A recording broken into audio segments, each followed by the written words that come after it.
The views expressed in the following program do not necessarily reflect the views of this television station. Please enjoy.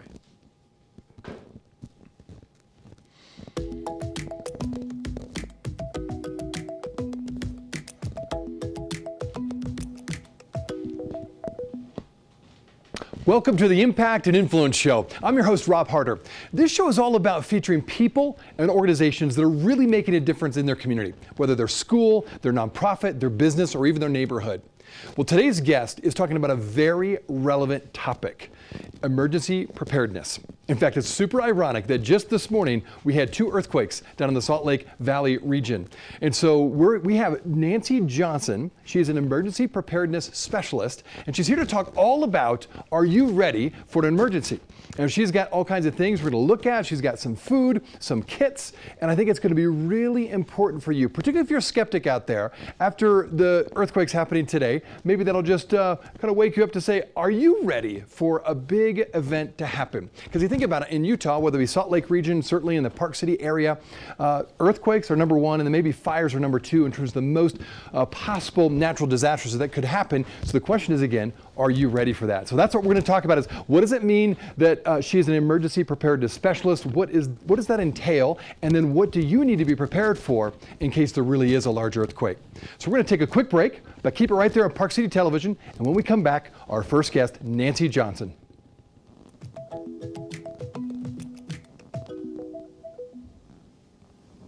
Welcome back to the Impact and Influence Show. My first guest, Nancy Johnson. She's an emergency preparedness specialist.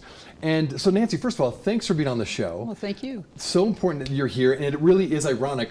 Here we have an earthquake this morning, 2 of them, and one registered at 3.7, as I understand it. And we're all about emergency preparedness today, and we're going to talk about that. So first, but we gotta spell this out here. What does it mean to be an emergency preparedness specialist? Well, an emergency preparedness specialist, I'm not Park City Emergency Management. I'm not hired by any of those people. I've been involved for 43 years. With my church groups and Excellent. with my communities. And what I do is I help to create plans and procedures to help individuals and families prepare for an emergency, a natural disaster, or a man-made type of disaster. So that's what it means to be an emergency preparedness specialist. I've been through some trainings, certifications, CERT training, Red Cross training, first aid, and that type of thing. Well, fantastic. It's an impressive title, first of all, so that's really cool. But and I didn't make it up. Well, I like it. And you've certainly 43 years. That's a lot doing anything, and focused on this and all the training you've had. I've seen you in other settings where she's trained groups of people, leaders throughout the community, and you do a really good job with this. Before we dive into what is in front of us, because it's fascinating what we have right in front of us, talk about why you think it's so important that specifically people living in Park City, Summit County, and the Salt Lake area is ready or are ready for an emergency. Like, why is it so important for our region specifically? Park City is a unique environment. And so we have a number of natural disasters, and we got a taste of that this morning. And you're saying, well, that was down in Salt Lake. If it had been bigger, if people understand that the fault line runs from south of Provo all the way up to I-15 into I-80, and right at the mouth of the canyon as we enter Salt Lake is that fault line. It's that big crevasse, okay? So if there is a 7.0 or 7.5, which they keep predicting is going to happen, that is going to bring that entire fault line down, and we're going to be closed off. We're going to be closed off all the way past Ogden, and we're going to be on our own for a while here in Park City. And Park City has thousands of fault lines that are running through it as well. So we could have our own earthquake, which we had a few years ago. We had a 3.5 up here down in the Jeremy Ranch area, and we've had smaller ones going. So it is important that we prepare, for an earthquake. The other thing that is really on the minds of our emergency responders is wildfire. And so we need to prepare for that in evacuations or if that should happen to us. The campfire, we just interviewed a fellow last week who was working up at the World Cup. He was one of the stagers, and he had been a former forest fighter That's right. in the Paradise region, and he lost his home. Oh, wow. And, Yes, this and is- he said we had made plans and everything within the town, and then the weather conditions, etc., they were raining embers, and that's what destroyed the town. They couldn't Wow. get control of it fast enough. So there's a number of those, and then there's man-made things. Heaven help us. But we have to worry. We are a high-profile community. We have a lot of celebrities coming in and out. We have a lot of political figures coming out. So there's always that type of situation that could arise. We also are a very unique community in that we have local residents who, like me, like you, who live here full-time. We have part-time residents who Right, have vacation sure. homes. And then we have 20 to 25,000 people at a given time that are in this town just enjoying our town. That's a good point. It just happened. FIS championships, Sundance before Right. that. We've had thousands of people, sometimes every day, right, coming in. Exactly. So if something should happen, the first responders, your fire department, your police force, your emergency management, they're going to go for the disaster, of course, and to get that under control. And then they're going to be dealing with 20 to 25,000 people who want to get out of town. Right. And So- there's only two ways to get out of town, right? Right, and it's dealing with the masses of confusion and people who want to get out of town. So they have told me in emergency management meetings that the locals are kind of on their own, and they're actually looking to us to help. Because they're going to be overrun. They don't have that big of a staff, right? Right, To take care of to everything. be able to help. If there's an evacuation center or something like that, Sure. they're going to turn to us as the locals. So I feel it's incumbent for me to kind of spread the word on how to be prepared for yourself and for your family first. There are organizations that are out there like the CERT program that help to prepare you even more, that you can at that point go out into the community and help. Okay. And so that's my main purpose, is to kind of start bringing this community together and get themselves prepared, and their children and family members, and then to spread it out neighbor to neighbor. Well, you've brought some wonderful things with you. So maybe let's start with the first aid kit right there by your right arm. Talk about what's in it, and is this something like you recommend every family to have something like this? Well, every family should have a first aid kit in their home, Rob. They should have one in their home, they should have one in their car, and they should have one at their place of business. Okay, so this is one that would be, it's OSHA, Okay. and it's definitely great for home. You're not going to put this in your backpack to go Yeah, hiking. it's pretty big. That's hefty. Okay, but you definitely want one at your place of business, especially a contractor who's Okay. on the scene, that type of thing. But any right. place of business is good. So this is a great kit. It has just about everything in there, down to a tourniquet if you should need Okay. it. Very easy to get online. Yeah. Amazon, So that's where Walmart, super easy. Okay. beprepared.com. So what if you've gotten one of those and say you've had it for 4 years, 5 years? Is this something where you need to kind of renew that like every 5 years, 6 years, or the things in there, they'll stay good in good shape for a long time? Your alcohol swabs and those types of things tend to Will dry out, maybe? and get kind of old. Your Okay. Band-Aids should be fine and that Okay. type of thing. And of course, if there's Tylenol, Aleve, or something like that in there, you'll want to throw that out and put, new current. Okay.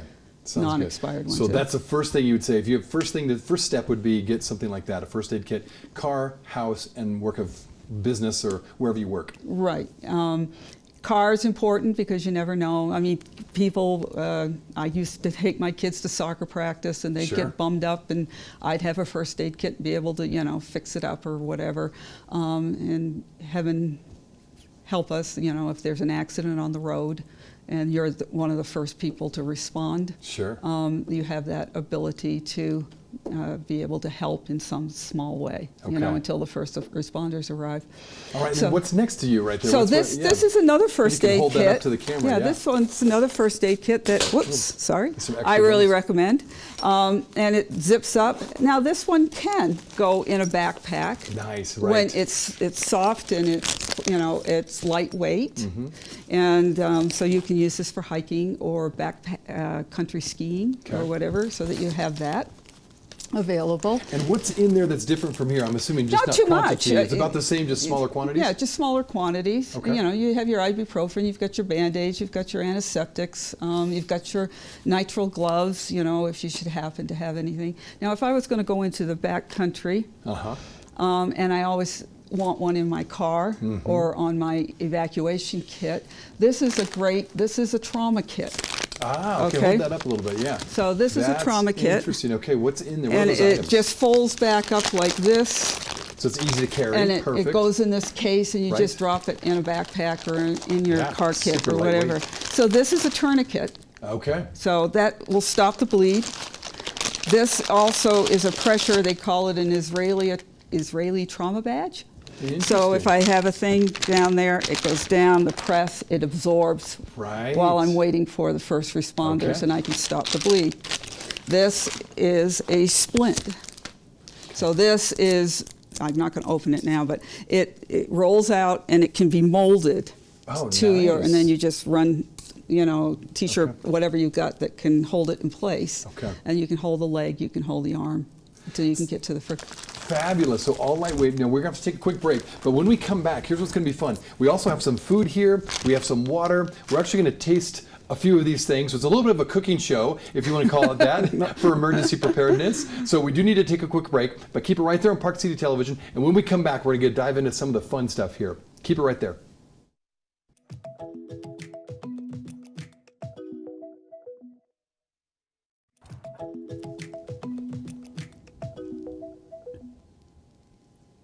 Welcome back to the Impact and Influence Show, and today is all about emergency preparedness. We've got Nancy Johnson, she's actually an emergency preparedness specialist, and now we're going to dive into kind of the second half of this show and really get into some of the fun things, if you will. But let me ask you one more question, Nancy. So, okay, something happens. What are the most important things that people should be thinking about in their mind about what they need to do to take care of themselves and maybe their family? Well, it needs to happen before something happens. Okay. So you got to have it, yeah. So you really have to prepare beforehand, and then you have to practice it. Especially if you have children. And then you'll be able to execute it if the time should ever arrive, and we hope that that time never does arrive. But the time is now, and we give trainings and classes throughout the community. We're happy to do that. We're happy to come into churches and whatever to explain. There's 4 points that we teach, and they are: first, communication. What are you going to do? You know, when something happens, how are you going to communicate with your kids? Because chances are you're not all going to be at home together. So the communication is key, and signing up for Park City Alerts is monumental for you, because they are going to alert you as to what's going on, what the evacuation routes are if they're going to evacuate you, and they'll update you with information as things go on. So it's www.parkcityalerts.org, and it takes 2 minutes. Easy. That's 2 minutes perfect. to decide. So that's the first one, and it's to have it on your kids' phones and everything, so that you're all aware of what's going on. Excellent. So then the second thing is the 72-hour kits and evacuations, and this is what you see down here. Is to have one for every member of the family, have them in a place in which they can grab. If you are on medications or whatever, make sure that you stick a note and say, "Get my medications." And that should be the thing that you have before you leave, okay? Perfect, and good. so you put them in, and then you're ready to get out. You should be able to leave within a minute if they tell you to evacuate now, okay? And you can keep them in your car as well. You should have one at your work, okay? Or keep one in your car. And then the other one is so you have evacuated. And then we're going to talk about what happens if they tell you to shelter in. Are you prepared to be able to shelter in? Right. Like on a day like today, it's cold. It's like 17, 18 degrees maybe.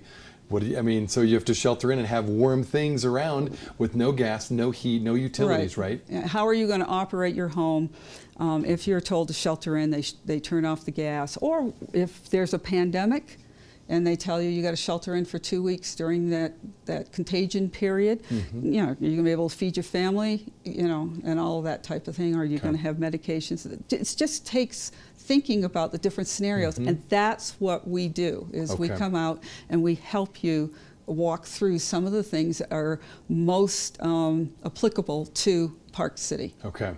Well, you know, one of the quotes you use in some of your training, I'll share it with my audience, and it's a really good quote. I don't know if I have it exactly right, but it's a Navy SEAL quote, and it basically says this, that when we're in an emergency, we don't rise to the level of our expectations, we fall to the level of our training. And I think that's a really interesting point that goes back to what you said. We need to train for this. We can't just have these great expectations like, oh yeah, in an emergency, I'll just respond like Rambo and I'll be fine. But no, it's training, right? That's what happens because you kind of almost kick into a different gear of survival, and you want to make sure you've thought this through. So having said that, you've got some wonderful food here, and I'm actually kind of excited to try some of this. So first we've got water. So talk about this. Okay, so the first thing that we need if we were having to evacuate and to make sure that we prepare for is that we have a water source. That we have water. Right, clean water, right? Clean water, yeah, that's not going to make us sick. So can I stand Absolutely, up here? come on over. Okay, so there's several things here.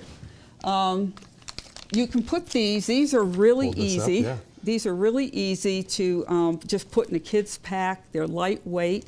And this is what they use on the life rafts, the military does. Okay. They're good for 5 years. You can put them in your car and forget about them. 5 years. You don't have to worry like bottled water. It's not heat or cold sensitive, okay? So what I want you to do is I'm going to make you my guinea pig. I'm the guinea pig here. You're the guinea pig. How long has this been? Let me look at the expiration date. No, I'm just kidding. 2021. Okay, we're good. You're we're good. still good. Because we tried some water earlier. This water's good, so we're going to try some more So of this I'm just water. going to give you a little bit of a taste. And this is the Datrix water. Here, down the hatch here. Tastes fine, yeah. It tastes like water. Normal, yeah, pretty normal. Okay, so how much, again, is the fluid ounces? So, yeah, these are 4.2 fluid ounces. Okay. So I would pack 6 in a Ziploc bag, per day. Okay, so and that 6. would be the minimum amount I would take, but you start getting too heavy. So now, the other what about thing the straw here? Yeah, this looks real interesting. You can't carry a ton of water around for 3 days. Exactly. Okay, so you want other alternatives. This is a filter straw, and they sell these in a whole bunch of different manufacturers do. Amazon. Yeah. You can buy it through Amazon, REI. And beprepared.com, which is emergency essentials downtown in Salt Lake. So all you do is you can stick this in a muddy puddle. And it's going to filter out all that bad water. And you're going to suck it like a normal straw. Interesting. And it's going to filter. Now, the first 2 times you use it, you'll suck and you'll spit because the charcoal will come up a little bit. Okay. But this is you open. Just put it right in, like I say, dirty water, no problem. Dirty water. And so this is your this is your My dirty water. Source. Yep. And you're just going to, now I want you just to, right here? Yeah, just suck like you were normal. There it goes. Very interesting. That's cool. So it automatically just, you don't have to. Then you just blow back to push it out. Okay. And you just leave it there. Yeah. Okay. Perfect. Okay. All right. And then so you could be anywhere at that point, which is nice. You could be anywhere. You could drink the creek running by the district office. Poison Creek. Yeah. Let's not do that on the show right now, but that's a good idea just to make sure. Okay. Now food.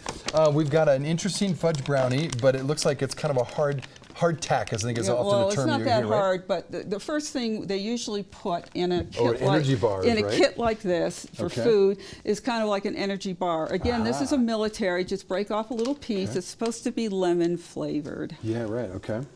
It kind of crumbled a little bit, but boy, he's not very courageous here. Didn't take a big chunk, guys. It's very lemony. It works, and actually. So you divide that into 3s, and that kind of gives you scarce meals, if you're on the move or whatever, it's going to give you a lot of high energy. Okay. Love it. Okay, so there's energy bar right here. You can check that out. So a couple other things and that then you brownie, can put. This looks much more tasty. Yeah, well, that is an MRE, meals ready to eat. I'm going to take a bigger bite. And everybody knows it as military, but now they make them for us common folk. Okay. Actually, it's very tasty. It's pretty good. Okay, actually. so really good. And those are good to just have a couple of them. Either in a bug out bag or in your 72-hour kit. You might want to have one, especially if you have children, because that helps to calm kids down to have something sweet. Now, looks like we have time for one more thing to look at. Okay, so then the other thing that you need to think about is how are you going to stay warm? okay, and shelter. So this is actually a 2-person survival tent. Oh, wow. That looks so small, so compact. Yeah, and it comes with the, and it's bright orange for rescuers or whatever that you need. Nice. But this is a life bivvy. And instead of the old Mylar blankets, they have designed these, it's like a sleeping bag that you crawl into, and it even conserves warmth better than wrapping yourself in a Mylar bag. Wow. And so if you're stuck by the side of the road in a snowstorm and you can't keep your car going, this is great to pull into. If somebody is suffering from shock, and you can get them into this while you're waiting for the first responders. That's really a good thing to do. Unfortunately, we are out of time, but one more time for my listeners. This is first of all, thank you for what you're doing. This is fantastic. Nancy Johnson, Emergency Preparedness Specialist. One more time, website where they can get more information about all this wonderful things so they're prepared for whatever happens. Okay, so the best website to go to is our own Utah State government website. It's www.bereadyutah.gov.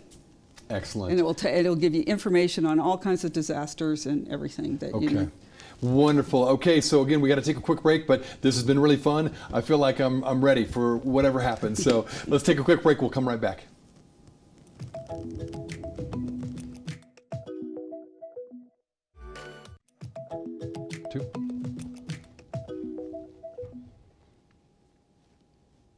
Welcome back to the Impact and Influence Show. What an interesting show. Here's my encouragement is go check out the website that she mentioned and ask yourself, are you ready? Again, I think it's so ironic that today there was 2 earthquakes. What if that was not a 3.7, but a 7.0 or 7.5 magnitude earthquake right in the middle of the winter when it's cold? Are you ready for that kind of situation? So I just encourage you not to be paranoid per se, but just to be smart, be prepared. So check this out. There's a lot more information. You can check out things in our REI, of course, and Amazon to buy all this stuff, and then check out the website to find out how you and your family can be most ready for any kind of natural disaster or a human-made disaster, unfortunately, as well. Well, that is all we have for the show today. I hope you really enjoyed it. Again, thank you, Nancy Johnson, for being on the show. And until next time, keep making your world better.